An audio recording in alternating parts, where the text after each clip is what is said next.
चुनावी दंगल का मैदान तैयार है। पहलवानी के हुनर भी तराशे जा रहे हैं। खोज खोज कर पहलवान भी निकाले जा रहे हैं। जो पहलवानी के दांव पेच नहीं जानते, उन्हें दूसरी की उंगली उठाई जा रही हैं, शक्लें बदली जा रही हैं, आस्थाएं डगमगा रही हैं और सिखाए जा रहे हैं। जुबानी सांप्रदायिक हो रही हैं, बयान समाजवादी हो रहे हैं, मंचों पर बहुजन हित मचल रहा है, मुट्ठियों पर तन रहा है, बहुवत तरी जा रही है, झंडे लहराए जा रहे हैं। राज्यों में चुनाव है और बागों में बहार भी है। सब कुछ तैयार भी है। ये ठेठ सियासी नजारा है, ये चुनावी अखाड़ा है। नमस्कार दोस्तों, आप देख रहे हैं के न्यूज की खास पेशकश चुनावी अखाड़ा। मैं हूं आपके साथ विशाल। देखिए चुनावी अखाड़ा और बहुत जरूरी आपके लिए सीखे ये सियासी पहाड़ा।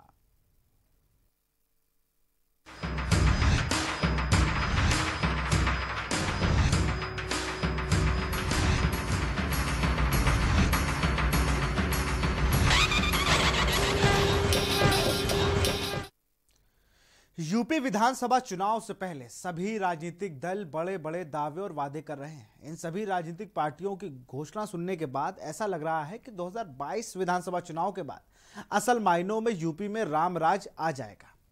एक तरफ जहां सपा अध्यक्ष अखिलेश यादव ने दावा किया कि उनकी सरकार बनते ही बिजली सस्ती कर देंगे और युवाओं को रोजगार देंगे, तो वहीं आम आदमी पार्टी के सांसद संजय सिंह ने दावा किया कि उनकी सरकार बनते ही जनता को 300 यूनिट बिजली फ्री मिलेगी। अब इसी दौड़ में कांग्रेस शामिल हो गई है और कांग्रेस की महासचिव प्रियंका गांधी वाड्रा भी अपने वादे करना शुरू कर दिया। उन्होंने बाराबंकी से प्रतिज्ञा यात्रा की शुरुआत की है। यात्रा की शुरुआत में ही उन्होंने अपनी 7 प्रतिज्ञाओं की घोषणा कर दी। देखिए इस रिपोर्ट में। प्रियंका के 7 वचन। हर वचन की प्रियंका ने ली प्रतिज्ञा। आधी आबादी पर प्रियंका की नजर। अब की बार आधी आबादी की सरकार। बेरोजगारी दूर करेगी कांग्रेस। कोरोना की मार कांग्रेस करेगी गुलजार। 7 वचन निभाएगी कांग्रेस।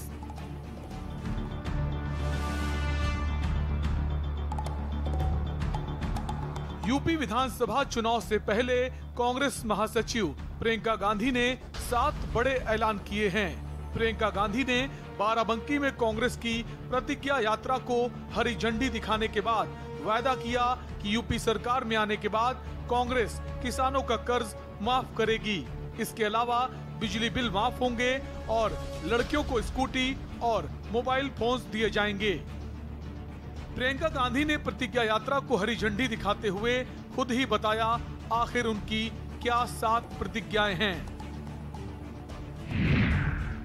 प्रियंका ने लिए ये 7 वचन।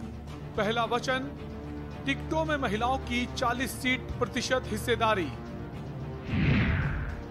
दूसरा वचन, लड़कियों को स्मार्टफोन्स और स्कूटी। तीसरा वचन, किसानों का पूरा कर्जा माफ। चौथा वचन, 2500 में गेहूं धान 400 पाएगा गन्ना किसान। पांचवा वचन, बिजली बिल सबका हाफ, कोरोना काल का बकाया साफ। छठवां वचन, दूर करेंगे कोरोना की मार, परिवार को देंगे 25,000। 7वां वचन, 20 लाख युवाओं को सरकारी रोजगार। प्रियंका ने यात्रा की शुरुआत में कहा, सरकार आने पर महिलाओं के लिए अलग घोषणा पत्र जारी करेंगे।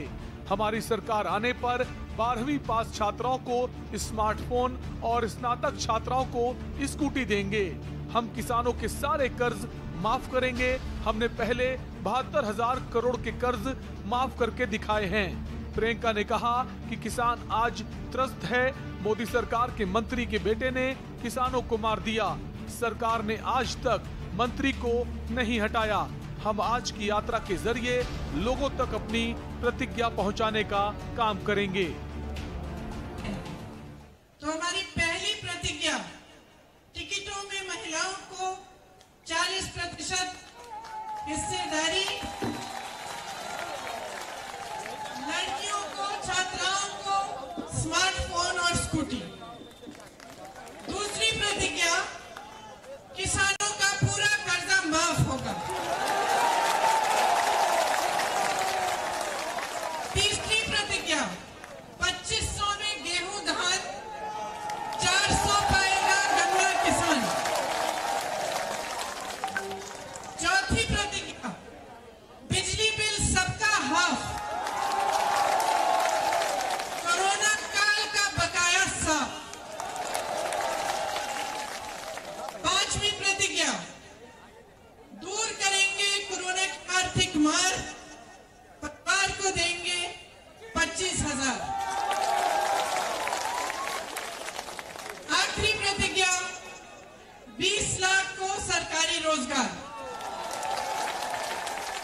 बढ़ेंगी।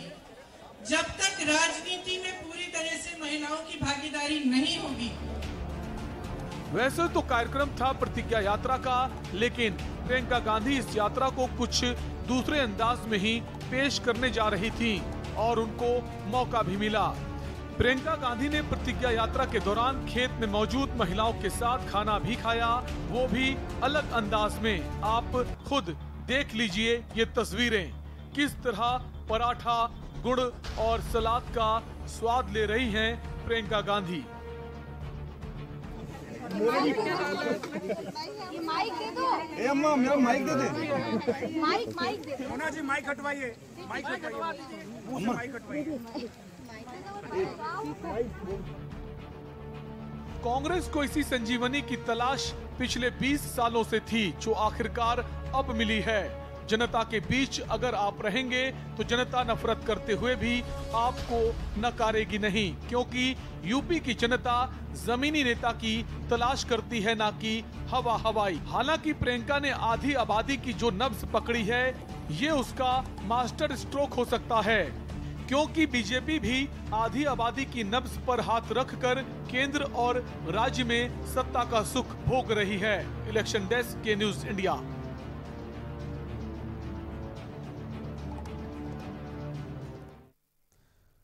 यहां रुकते एक छोटे से ब्रेक के लिए, जल्द हाजिर हो गए। आप देख रहे हैं के न्यूज, खबरों का सारथी। सुपुत्र मेडिटेशन गुरु बेहद नेक और पिताश्री थोड़े रंगीले, थोड़े दिल फेंक। दोनों के अलग हैं रंग, पर दोनों का एक अनोखा स्वाद। कमला पसंद, अनोखा स्वाद।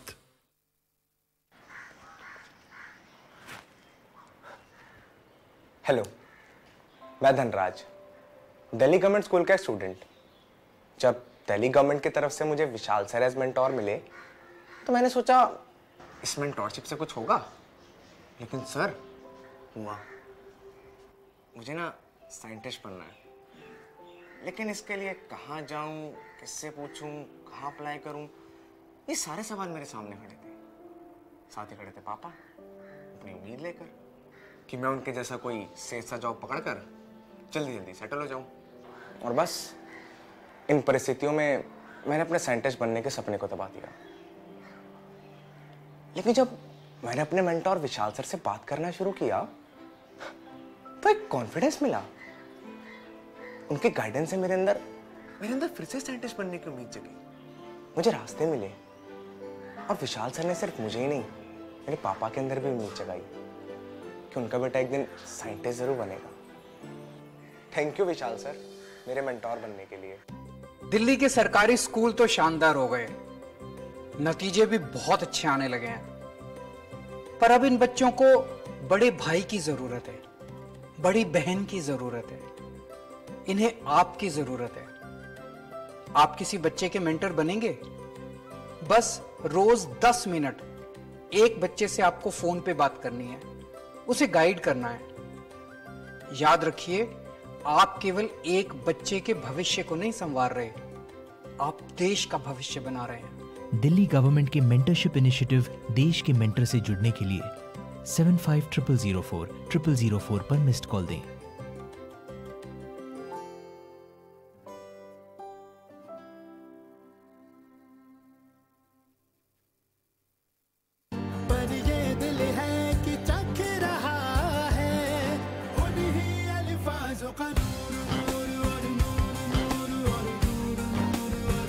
दूर कितना भी जाओ, इस जुबान से दूर ना जा पाओगे। विमल, बोलो जुबान केसरी।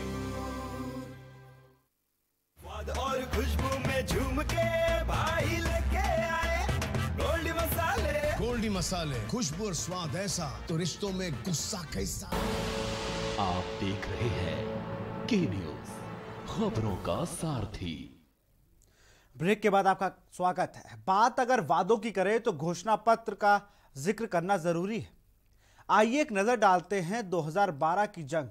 आखिर उस दौरान सपा, बसपा, कांग्रेस और बीजेपी क्या क्या घोषणाएं पत्र जारी किए थे। किसान को कितना फायदा मिला था। हालांकि 2012 में अखिलेश यादव का लैपटॉप का लॉलीपॉप ज्यादा भाया था और उन्हें सत्ता की चाबी मिली थी। लेकिन 2022 के रण में क्या होगा ये तो आने वाला समय बताएगा।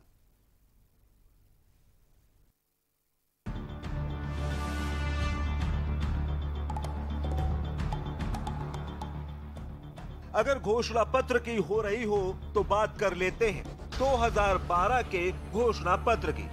सपा, बसपा, कांग्रेस और बीजेपी सभी ने घोषणा पत्र जारी किए थे, लेकिन बाजी अखिलेश ने मारी थी और पूर्ण बहुमत की सरकार बनाई थी। 2012 में सपा का घोषणा पत्र 12वीं पास करने वाले छात्रों को निशुल्क लैपटॉप, 10वीं पास करने वाले छात्रों को टैबलेट, मुसलमानों के लिए जनसंख्या के आधार पर आरक्षण, बेरोजगारों के लिए बेरोजगारी भत्ता, मेधावी छात्राओं के लिए कन्या विद्याधन, किसानों को पेंशन एवं कर्ज देने का वादा। 2012 में बीजेपी का घोषणा पत्र 15 मिनट में एम्बुलेंस सेवा, लैपटॉप और इंटरनेट, कानपुर, आगरा, इलाहाबाद, गोरखपुर, झांसी और गाजियाबाद में मेट्रो सेवा, घटना स्थल पर 15 मिनट में पहुंचेगी पुलिस, हर जिले में 3 महिला पुलिस स्टेशन, विधवा पेंशन बढ़ाकर 1000 रुपए, सिंगल विंडो क्लियरेंस विभाग बनेगा, 24 घंटे बिजली देंगे। 2012 में कांग्रेस का घोषणा पत्र, युवाओं के लिए 20 लाख नौकरी दी जाएगी, आईटीआई और पॉलिटेक्निक पर स्पेशल फोकस किया जाएगा, महिला बैंक फंड की नियुक्ति की जाएगी, दलित छात्रों के लिए हॉस्टल बनाए जाएंगे, 2500 परिवारों के बीच एक इंटर कॉलेज होगा, सीएम को लोकायुक्त के दायरे में रखा जाएगा, सड़कों को ऑल वेदर रोड बनाया जाएगा, किसानों के लिए मंडी परिषद में बदलाव,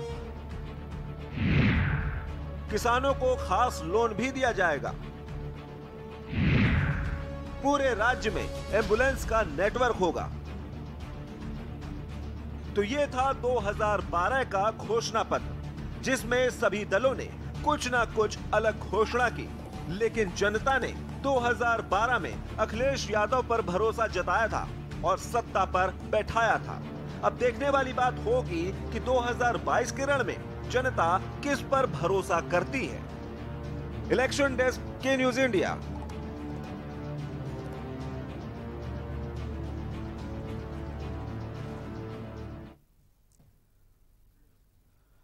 चुनाव आया और हर कोई कुछ ना कुछ सबूके लेके आपके सामने खड़ा है। कोई आपको मुफ्त में स्कूटी दे रहा है, कोई मोबाइल दे रहा है और कोई तो आपको बिजली मीटर पे हाफ करने की भी बात कर रहा है। इन सब पे चर्चा करेंगे। आज बाराबंकी से कांग्रेस की प्रतिज्ञा यात्रा की शुरुआत भी हुई है। रजी हमारे संवाददाता आज पूरे दिन उस पर बने रहे और भी हमारे साथ लाइव जुड़े हुए।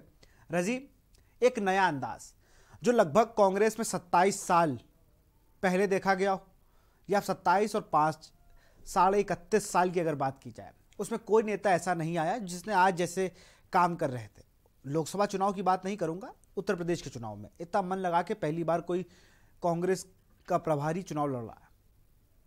किसानों के बीच जाना, लोगों से मिलना, ऐसे फोटो खिंचवाना, ये एक दौर पूरा गायब हो गया था। आज बाराबंकी में प्रियंका छाई रही। जिस तरह से उन्होंने किसानों के साथ बैठ के खाना खाया, उनसे मिली। कांग्रेस एक नई रणनीति के साथ इस बार मैदान में उतरी है। जी, आपको बता दें कि बिल्कुल आपने सही कहा, कांग्रेस एक नई रणनीति के साथ मैदान में उतरी है। और जो आज हुआ है, जिसे प्रियंका गांधी वाड्रा जब पहुंची तो खेतों में महिलाओं के साथ उन्होंने खाना खाया और दूध पिया। और वहां पे एक बुजुर्ग महिला भी थी जिन्होंने माइक आईडी एक पत्रकार के लिया। तो उन्होंने कहा कि अब महिलाएं आगे बढ़ रही हैं और ये महिला साथ भी देंगी। जो महिलाओं की बात कर रही थी और महिलाओं के साथ वो काफी खुश देखी गई। जी बिल्कुल खुश देखी गई। और मुझे लग रहा है जिस तरह से हर जगह कहा है ना, उन्होंने 40% एक चीज पर ज्यादा फोकस किया। 40% महिलाओं को टिकट, महिलाओं को और छात्राओं को स्कूटी और मोबाइल, इन सब से कहीं ना कहीं ये एक वादे है और प्रतिज्ञा कही है। ये प्रतिज्ञा इन्हें मैं पूरी करूंगी, ये हमारी पार्टी से पूरी करेगी। तो इस पर कहीं ना कहीं उन्हें बेनिफिट मिल रहा होगा, क्योंकि आज बाराबंकी से जो प्रतिज्ञा यात्रा शुरू हुई, जिसको हरी झंडी दिखाई है प्रियंका गांधी ने, उसका बहुत एडवांटेज मिल रहा है। लेकिन ये कितना वोट में कन्वर्ट होगा, ये देखने वाली बात होगी। जी जरूर, ये तो वोट जब कन्वर्ट होगा तो वो देखने वाली बात है। लेकिन जो वहां पे जो महिलाएं आई थी उनमें उत्साह यही था कि ये 40% हम लोगों को जो है देने की बात कर रहे हैं, तो और किसी ने भी नहीं कहा और हम इनके साथ हैं। जो भी सरकार आती है वो वादे करती है, अब की बार इनको भी देखा जाए, जिसमें इन्होंने 7 वादे लिए हैं। पहला तो जो है 40% महिलाओं को आरक्षण देना, दूसरा जो है स्कूटी और मोबाइल फोन देना, तीसरा जो है कर्ज माफी, कोरोना में जो मरे हैं उनको, और किसानों के लिए भी उन्होंने बात की कि 2500 गन्ना मूल्य के रकम देना। फिर उसके बाद आखिर में जो उन्होंने वादा किया, उन्होंने जो है 25,000 जो नौकरियां हैं 25 लाख उनको देने के लिए बात कही है। जी बिल्कुल रजी, 25 लाख युवाओं को रोजगार की बात की गई, 25,000 कोरोना में जो आर्थिक मदद करने की परिवार को देने की बात की। तमाम जानकारी के लिए बहुत बहुत शुक्रिया आपका। तो कहीं ना कहीं घोषणा पत्रों से और प्रतिज्ञा लेकर सारी राजनीतिक दल के पहलवान चुनावी अखाड़े में उतर चुके हैं और लगातार वो कुछ ना कुछ ऐसे बयान दे रहे हैं, कुछ ना ऐसे ऑफर, अगर कहा जाए तो गलत नहीं होगा, कि ऑफर मिल रहे हैं अब मतदाताओं को कि यदि आप मुझे वोट देते हैं तो मैं आपको साइकिल दूंगा, आप मुझे वोट देंगे तो मैं आपको लैपटॉप दूंगा। लेकिन फिर बात वहीं आ जाएगी, अभी तक किसी ने विद्यालय की बात नहीं करी है, किसी ने स्वास्थ्य सेवाओं की बात नहीं करी है, किसी ने रोजगार की बात सबने की है, लेकिन अभी भी एक बड़े रोजगार 25 लाख 30 लाख की बात की जाए, लेकिन कितनों को मिलता है, ये एक बड़ी बात होगी। यहां वक्त एक छोटे से ब्रेक का, जल्द हाजिर होते हैं। आप देख रहे हैं के न्यूज, खबरों का सारथी। सुपुत्र मेडिटेशन गुरु बेहद नेक, और पिताश्री थोड़े रंगीले, थोड़े दिल फेंक। दोनों के अलग हैं रंग, पर दोनों का एक अनोखा स्वाद। कमला पसंद, अनोखा स्वाद। 10 हफ्ते 10 बजे 10 मिनट, 10 हफ्ते 10 बजे 10 मिनट, डेंगू हट। 10 हफ्ते 10 बजे 10 मिनट, दिल्ली से हट। इस बार भी पानी जमा न होने देंगे। होगा तो उड़ेल देंगे, बदल देंगे, तेल डाल देंगे। Know if no but. 10 हफ्ते 10 बजे 10 मिनट, डेंगू हट। 10 हफ्ते 10 बजे 10 मिनट, दिल्ली से हट। चल हट परे हट चल हट, और डेंगू दिल्ली से हट। इस बार भी डेंगू को हराना है। 10 हफ्ते 10 बजे 10 मिनट फिर से अपनाना है। हर रविवार डेंगू पर वार। 10 हफ्ते 10 बजे 10 मिनट, डेंगू हट। 10 हफ्ते 10 बजे 10 मिनट, दिल्ली से हट। जुबान के लिए उड़ चला गैरों की ज़मीं पर, खुशबू अपने पन की ढूंढता। और दूर कितना भी जा, इस जुबान से दूर ना जा पाओगे। विमल, बोलो जुबान केसरी। और खुशबू में झूम के भाई लेके आए गोल्डी मसाले, खुशबू और स्वाद ऐसा तो रिश्तों में गुस्सा कैसा। आप देख रहे हैं के न्यूज, खबरों का सारथी। ब्रेक के बाद आपका स्वागत है। यूपी में चुनावी मंच सज चुके हैं, नेताओं को जनता के लिए भाषण लिखे जा चुके हैं, सभी पार्टियों ने एजेंडा भी तय कर लिया, जनसभाओं में माइक की आवाज़ भी गूंजने लगी है। सभी पार्टियां उन जिलों पर ज़्यादा फोकस कर रही हैं जहां उनकी नींव सबसे कमज़ोर है, क्योंकि कमज़ोर जिलों में अपनी पैठ बनाना सबसे कठिन होता है। देखिए इस रिपोर्ट में।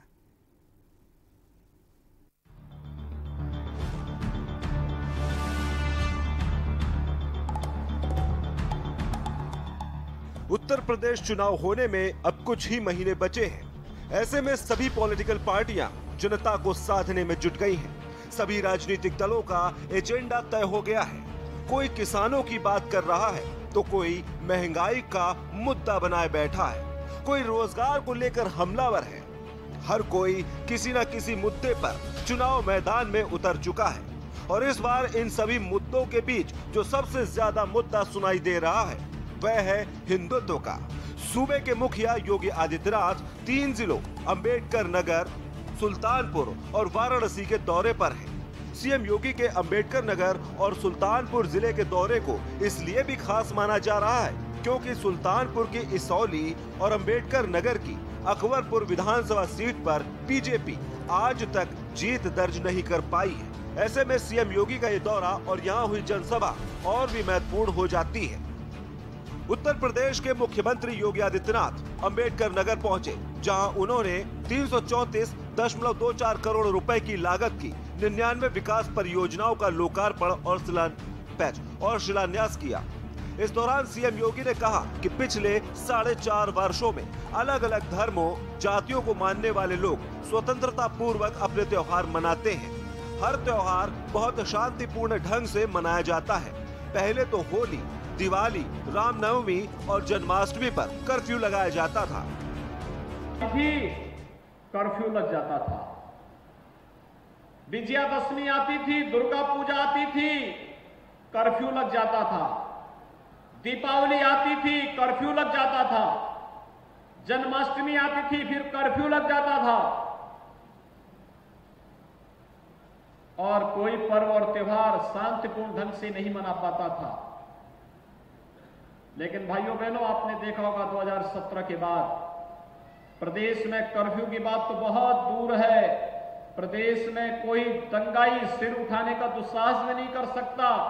उसे मालूम है दंगा करेगा तो 7 पीढ़ी का पट्टा उसे लिख के देना पड़ेगा। उसके घर जाने को भरते भरते पीढ़ी की पीढ़ी चली जाएगी, लेकिन वह कभी उसकी भरपाई नहीं कर पाएगा। कांग्रेस पर हमला करते हुए सीएम योगी ने कहा 2005-2014 जब केंद्र में उनकी सत्ता थी तब ये कहते थे कि राम तो काल्पनिक है। जब अयोध्या में राम जन्मभूमि पर मंदिर निर्माण का काम शुरू हुआ तो कहते हैं राम तो सबके हैं। कितनी जल्दी पलटी मारते हैं। अगर सपा की कांग्रेस की सरकार होती तो क्या राम मंदिर बन पाता? सुल्तानपुर पहुंचे सीएम योगी ने राजकीय मेडिकल कॉलेज का शिलान्यास किया। 271 करोड़ की लागत से मेडिकल कॉलेज का निर्माण होना है। सीएम योगी ने 46.33 करोड़ की लागत से 126 विकास परियोजनाओं का भी लोकार्पण और शिलान्यास किया। इस दौरान सीएम योगी ने जनसभा भी संबोधित की। जनसभा को संबोधित करते हुए मुख्यमंत्री योगी ने कहा कि जिले के लोगों के लिए ये दीपावली का त्योहार है। 2004 से 2014 तक की सरकार का उद्देश्य भारत की आस्था पर प्रहार करना था।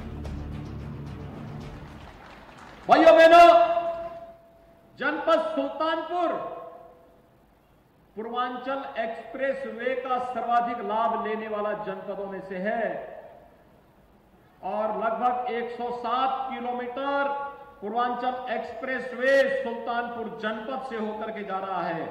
4 गुना मुआवजा मिला है यहाँ के किसानों को पूर्वांचल एक्सप्रेस वे के नाम पर, 4 गुना। और भाइयों बहनों, जब औद्योगिक क्लस्टर बनेंगे तो फिर सुल्तानपुर का विकास कई गुना आगे बढ़ता हुआ दिखाई देगा और सुल्तानपुर के नौजवानों को सुल्तानपुर में ही रोजगार भी उपलब्ध होने लग जाएगा।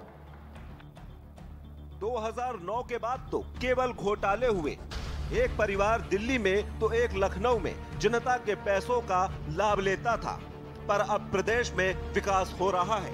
उन्होंने कहा कि अब माफिया गरीबों की जमीन नहीं छीन पाते क्योंकि अपना बुलडोजर हरदम तैयार रहता है। अगर जमीन कब्जाने का प्रयास किया तो बुलडोजर छाती पर चढ़ जाएगा। मुख्यमंत्री ने यहाँ कहा कि 2017 के पहले पर्व और त्योहार शांति से नहीं मनाया जा सकता था। दिवाली, दुर्गा पूजा और होली पर कर्फ्यू लग जाता था। दंगाई अराजकता फैलाते थे। उस समय की सत्ता मौन बनी रहती थी। लेकिन 2017 के बाद यूपी में दंगाई सिर नहीं उठा पाए। दंगाइयों को पता है कि 7 पीढ़ी का उसे पट्टा देना पड़ेगा। वह भरते भरते मर जाएगा। कांग्रेस, सपा और बसपा के लिए अपना परिवार ही सब कुछ है, जबकि भारतीय जनता पार्टी के लिए 25 करोड़ जनता परिवार है। वहीं आखिर में वाराणसी पहुंचे सीएम योगी आदित्यनाथ ने पीएम मोदी के दौरे को लेकर कार्यक्रम स्थल का निरीक्षण किया, जिसके बाद सीएम योगी ने सर्किट हाउस में अधिकारियों के साथ बैठक कर दिशा निर्देश दिए। बता दें कि प्रधानमंत्री नरेंद्र मोदी दीपावली से ठीक पहले 25 अक्टूबर को वाराणसी दौरे पर आ रहे हैं। वो वाराणसी में रिंग रोड 2 के किनारे मेहंदीगंज के कल्लीपुर में जनसभा को संबोधित करेंगे। इससे पहले मुख्यमंत्री योगी आदित्यनाथ वाराणसी पहुंचे हैं। चुनावी रण सज कर तैयार है।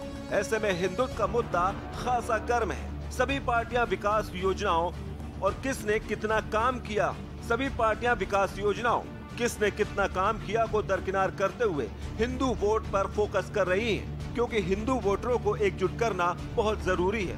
हालांकि ये तो जनता तय करेगी कि उनको क्या चाहिए, क्योंकि उनके मुद्दे अलग हैं और जरूरतें भी। इलेक्शन डेस्क के न्यूज इंडिया।